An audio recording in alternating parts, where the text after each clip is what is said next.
Assalamu alaikum students. Today we start exercise 5.3 class 8 mathematics. Question number 1.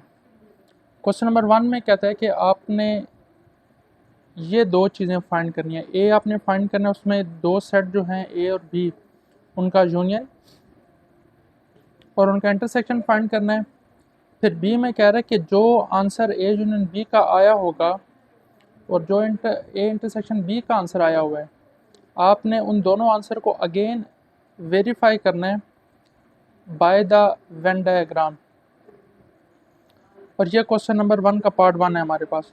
तो Venn diagram क्या होती है, overlapping क्या होता है, ये सारी चीज़ें हम इससे प्रीवियस लेक्चर में डिटेल में ये टॉपिक्स हम करके आए हैं। तो जो स्टूडेंट्स इस वीडियो पे न्यू है तो काइंडली वो प्रीवियस वीडियो भी देखें ताकि आपको ये चीज़ें, ये कॉन्सेप्ट अच्छे तरीके से क्लियर हो जाए। सो ए पार्ट सबसे पहले, A union B. Value of A is 0, 1, 2, 3, 4, 5, 6. Union 4, 5, 6, 7, 8. सो जब हम इन दोनों सेट्स का यूनियन लूँगा तो मेरे पास आ जाएगा 3, 4, 5, 6, 4, 5, 6 कॉमन वन टाइम आ जाएंगे, 7, 8 अनकॉमन। तो ये मेरे पास इसका आंसर आ गया। स्टूडेंट मैं साथ ही बी पार्ट में भी इसकी वेन डायग्राम हमने बनानी ही बनानी है। तो मैं ए यूनियन बी को इस तरह भी सॉल्व कर लिया और साथ ही नीचे हेडिंग दे देता हूँ वेन डायग्राम, ताकि दोनों चीज़ें इजीली एक सीक्वेंस में चेक हो जाएं। तो अब हमारे पास जो वेन डायग्राम का जो आंसर आना चाहिए ना, वो यही नंबर आंसर में होने चाहिए। और स्टूडेंट्स याद रखिएगा कि वेन डायग्राम में जो शेडेड रीजन होता है, जिसको आप शेड करते हैं, लाइनिंग करते हैं, वो आंसर कंसीडर किया जाता है। और जो ब्लैंक होता है, जो विदाउट शेड होता है, वो आंसर कंसीडर नहीं किया जाता। तो अगर वेन डायग्राम के शेडेड रीजन में ये सारे नंबर मौजूद हुए तो इसका मतलब ये होगा कि वेन डायग्राम के थ्रू भी हमारा जो आंसर आ रहा है वो यही आएगा। तो चेक करते हैं वेन डायग्राम के थ्रू। स्टूडेंट्स वेन डायग्राम में सबसे पहले हमने सीखा था कि जो हम शेप बनाएंगे, विच इज़ स्क्वायर बॉक्स भी कह सकते हैं और इसको रेक्टेंगुलर बॉक्स भी कहते हैं, और ये रिप्रेजेंट करता है हमेशा यूनिवर्सल सेट को। बेशक यूनिवर्सल सेट आपको गिवन में है या नहीं है, जब भी वेन डायग्राम ड्रॉ करेंगे तो सबसे पहले इस बॉक्स का, इस यूनिवर्सल सेट का होना ज़रूरी है। अब हमारे पास जो दो सेट हैं which is A and B, मैंने डिस्कस किया था लास्ट लेक्चर में कि अगर गिवन टू सेट्स में कोई एक एलिमेंट भी कॉमन आ गया तो इसका मतलब है वो जो दोनों सर्कल हमारे पास बनेंगे वो ओवरलैपिंग बनेंगे। और देखें यहाँ पे एक से ज़्यादा 4, 5, 6, 4, 5, 6 तीनों नंबर कॉमन है। So this is the A set and this is the B set. इसको मैं ए कह देता हूँ और इसको मैं बी कह देता हूँ। सेकेंड इम्पॉर्टेंट थिंग कि अब इसमें आपने नंबर्स की डिस्ट्रीब्यूशन कैसे करनी है। जब भी ओवरलैपिंग सेट आपके पास बने तो सबसे पहले आप कॉमन एलिमेंट्स को लिखें, वो कॉमन रीजन में आएंगे। तो कॉमन एलिमेंट्स कौन है दोनों में, 4, 5, 6, 4, 5, 6। तो यहाँ पे लिख रहा हूँ 4, 5 और 6।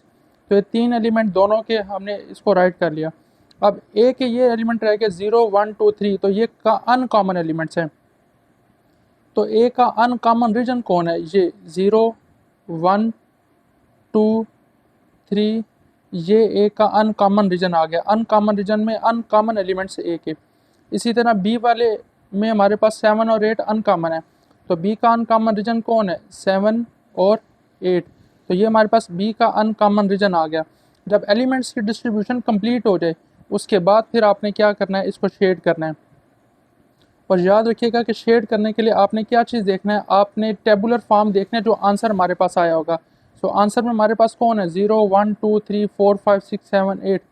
तो ये सारे नंबर आंसर में आ रहे हैं, तो मैं इन सारे नंबर को सिर्फ इस लाइन से शेड कर रहा हूँ। तो इसका मतलब है शेडेड रीजन में देखें हमारे पास कौन से नंबर आ रहे हैं, जो हमारे पास टेबुलर फॉर्म में नंबर पड़े हैं वही नंबर शेडेड रीजन में आ गए। तो इसका मतलब है कि हमारा वेन डायग्राम के थ्रू भी आंसर चेक हो गया कि वेन डायग्राम में भी हमारे पास आंसर यही आ रहा है। सो ये जो वेन डायग्राम थी किसकी है, ये ए यूनियन बी का जो आंसर आया ये इसकी वेन डायग्राम है। नेक्स्ट स्टेप हमने ए इंटरसेक्शन बी फाइंड करना है। तो ए इंटरसेक्शन बी हमारे पास आ जाएगा ओनली कॉमन एलिमेंट्स आर 4 5 6। तो ये ए इंटरसेक्शन बी भी फाइंड हो गया। तो अब इसकी भी साथ ही वेन डायग्राम भी ड्रॉ कर लेते हैं।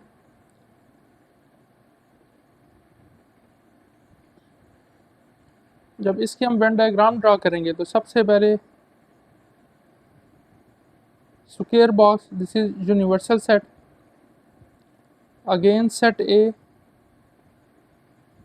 This is set B, A and B. A में कौन से एलिमेंट आएंगे, कॉमन एलिमेंट्स, जैसे प्रीवियस अभी हमने एलिमेंट्स की डिस्ट्रीब्यूशन की है। ए के अनकॉमन रीजन में 0 1 2 3 ये आ गए, और बी में हमारे पास आ जाएंगे 7 और 8। लेकिन वेन डायग्राम ड्रा किसकी करनी है, ए इंटरसेक्शन बी की। तो ए इंटरसेक्शन बी में हमारे पास टेबुलर फॉर्म में क्या आंसर आया हुआ है, 4 5 6। तो देखेंगे 4 5 6 कहाँ पे लिखे हुए हैं, तो वो कॉमन रीजन में, तो सिर्फ ये कॉमन रीजन शेड होगा। So this is the Venn diagram of A intersection B. Question number 1 का सेकंड पार्ट है, हमारे पास सेट है ए वैल्यू, ए सेट हमारे पास है ए बी सी डी, और बी सेट की वैल्यू है ई एफ जी। ये हमारे पास इन दोनों सेट्स की वैल्यू हैं। तो सबसे पहले स्टार्ट करते हैं ए यूनियन बी। सो ए का हमारे पास वैल्यू है ए बी सी और डी, यूनियन ई एफ और जी। सो जब मैं इन दोनों सेट का जब यूनियन लूँगा तो सारे अनकॉमन है, तो यूनियन के केस में सारे के सारे अनकॉमन आंसर में आ जाते हैं। So this is the answer. अब इसकी वेन डायग्राम डिस्कस करते हैं, साथ ही वेन डायग्राम बना रहा हूँ ताकि साथ साथ चेक होता जाएगा। सो this is the universal set. अब देखें स्टूडेंट कि यहाँ पे हमारे पास सर्कल कौन से बनेंगे, क्या ए सेट और बी सेट में कोई एक एलिमेंट भी कॉमन है, इसमें कोई एक एलिमेंट भी कॉमन नहीं है। तो इसका मतलब है दोनों क्या हुए, ये दोनों डिसजॉइंट हुए। तो डिसजॉइंट में कोई भी ओवरलैपिंग रीजन नहीं बनता, ए सर्कल अलहदा बनता है और बी सर्कल अलहदा बनता है। So this is the set of A and this is the set of B. Set of A हमारे पास है A B C D E F और जी, ये हमारे पास ए और बी सेट है। सो ए यूनियन बी का आंसर क्या है हमारे पास, A union B. So A union B हमारे पास है ए बी सी डी, ये एलिमेंट यहाँ पे लिखे हैं, ये शेड हो गया, और फिर ई एफ जी आधे एलिमेंट ये लिखे हैं। तो ये दोनों मिल के हमारे पास आंसर कंप्लीट कर रहे हैं। So this is the A union B, Venn diagram of A union B. So next हमारे पास है A intersection B, the value of A B C D intersection value of B E F और G. सो जब मैं इन दोनों का intersection find करूँगा, इन दोनों का इंटरसेक्शन, तो इंटरसेक्शन में कौन से एलिमेंट्स आते हैं, कॉमन एलिमेंट्स। तो दोनों में कुछ भी कॉमन नहीं है, तो this is the answer is empty set. तो साथ ही जब मैं इसकी वेन डायग्राम ड्रॉ कर लेता हूँ, सो वेन डायग्राम जब ड्रॉ करूँगा,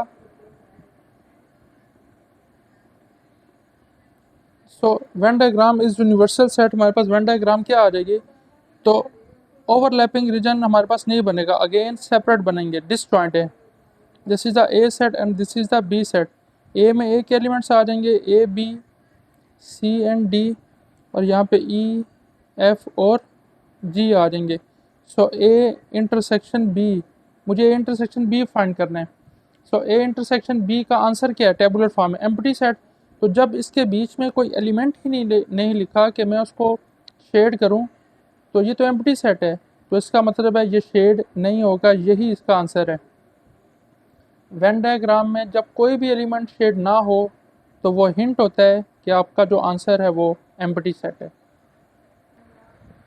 स्टूडेंट पार्ट 3 है हमारे पास। ए वैल्यू है, सेट ऑफ ए है X such that X belongs to natural number and X less and equal to 8। B हमारे पास है is equal to Y such that Y belongs to whole number and Y less than 10। तो ये दोनों हमारे पास ये है सेट बिल्डर फॉर्म है, तो इनको ज़रा टेबुलर फॉर्म में कन्वर्ट कर लेते हैं पहले।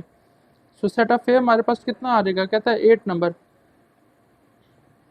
3 4 5 6 7 एंड 8। और बी सेट हमारे पास कौन है,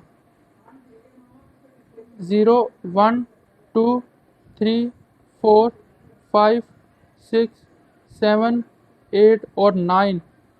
10 तक क्यों नहीं लिखे, क्योंकि इसके नीचे इक्वल की लाइन नहीं है, सॉरी ये इक्वल की लाइन नहीं है, इसलिए 9 तक। यहाँ पे इक्वल की लाइन मौजूद है तो 8 हमारे पास सॉल्यूशन में आ गया। सो अब स्टार्ट करते हैं।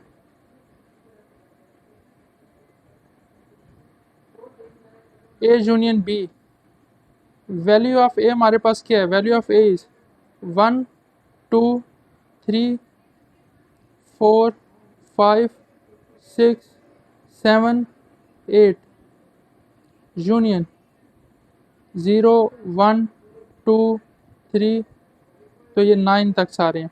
तो जब मैं इनका यूनियन फाइंड करूँगा, तो जब इन दोनों का मैं यूनियन करूँगा तो हमारे पास आएगा 0 1 2 3 4 5 6 7 8 और 9, सारे के सारे एलिमेंट आ जाएंगे।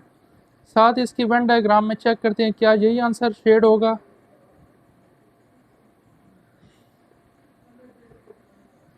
सो वेन डायग्राम में हमारे पास सबसे पहले यूनिवर्सल सेट बनेगा,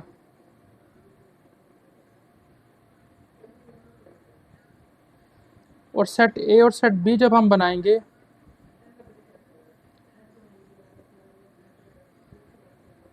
this is the A set and this is the B set. A set में देखिए दोनों मैंने ओवरलैपिंग रीजन बनाए, क्यों में हमारे पास 1 से लेकर 8 तक कॉमन है, तो 1 2 अप टू कहाँ तक 8 तक यहाँ पे आ जाएंगे।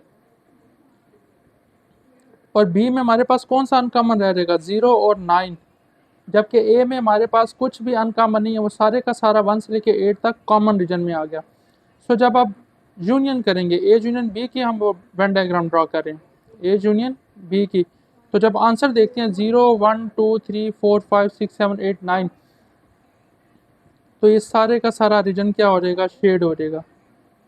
अब बहुत से स्टूडेंट का क्वेश्चन होता है कि सर 0 से लेकर 9 तक तो बात समझ में आ रही है कि वो शेड हो जाएंगे, वो 1 से लेकर 8 तक इधर है और 0 और 9 इधर है, तो शेड ये चीज़ होना चाहिए था सारा। लेकिन ये वाला एरिया शेड क्यों किया है, क्योंकि हम यूनियन फाइंड कर रहे हैं। और आपने ये चीज़ पढ़ी हुई है कि जब हम दो सेट्स का यूनियन फाइंड करते हैं तो कॉमन और अनकॉमन, यानी कॉमन और अनकॉमन सारे एलिमेंट्स आते हैं। तो फिर शेड, जब शेड की बात होगी तो फिर अनकॉमन और कॉमन दोनों एरिया यूनियन में क्या हो जाते हैं, शेड होते हैं। अब फाइंड करते हैं नाउ ए इंटरसेक्शन बी को फाइंड करते हैं।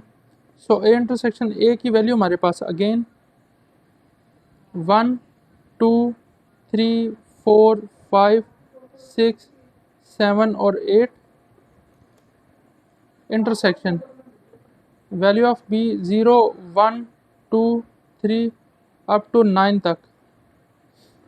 तो जब दोनों का इंटरसेक्शन करेंगे तो इंटरसेक्शन में कॉमन एलिमेंट्स आएंगे, और कॉमन एलिमेंट्स कौन है, 1 से लेकर 8 तक। ये इंटरसेक्शन का आंसर आ गया। तो चेक करते हैं क्या वेन डायग्राम जब मैं इसकी बनाएंगे तो क्या यही एलिमेंट शेड होंगे या नहीं होंगे वेन डायग्राम में।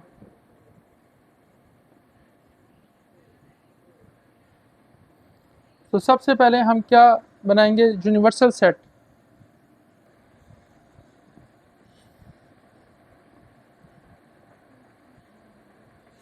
ये हमारे पास यूनिवर्सल सेट आ गया, और दोनों सर्कल जो हैं वो ओवरलैपिंग रीजन बनेंगे। This is the A and this is the B. तो कॉमन एलिमेंट्स हमारे पास 1 2 अप टू 8 तक सारे, 0 9 बी के अनकॉमन, और ए का अनकॉमन रीजन कोई भी नहीं था।